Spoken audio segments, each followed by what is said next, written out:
बुद्ध का पहला उपदेश धर्मचक्र परिवर्तन या धर्मचक्र प्रवृत्ति है, जो बुद्ध ने अपने 5 शिष्यों को वाराणसी के निकट सारनाथ में दिया था।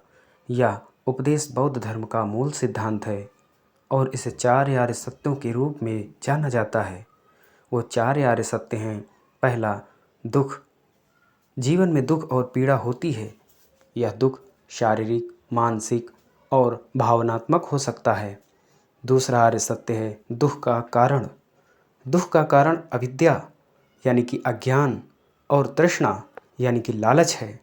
अविद्या से हमें सत्य की समझ नहीं होती और तृष्णा हमें दुख की ओर धकेलती है। तीसरा आर्य सत्य है दुख की निवृत्ति।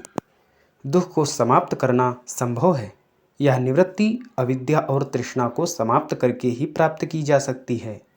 चौथा आर्य सत्य है दुख निवृत्ति का मार्ग।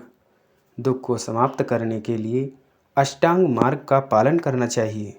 यह मार्ग हमें दुख से मुक्ति दिलाता है और निर्वाण की ओर ले जाता है। अष्टांग मार्ग में पहला है सम्यक दृष्टि, सत्य की समझ और ज्ञान। दूसरा मार्ग है सम्यक संकल्प, उचित विचार और निर्णय।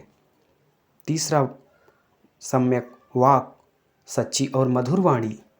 चौथा अष्टांगिक मार्ग है सम्यक कर्म, उचित और न्यायपूर्ण कार्य करना। पांचवा मार्ग है सम्यक जीविका, उचित और न्यायपूर्ण जीवन।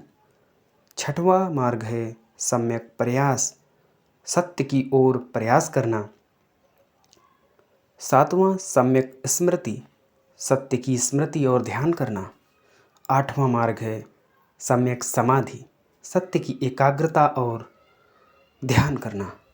इस उपदेश में बुद्ध ने जीवन के मूलभूत सत्यों को समझाया है और दुख से मुक्ति के लिए अष्टांग मार्ग का प्रस्ताव किया।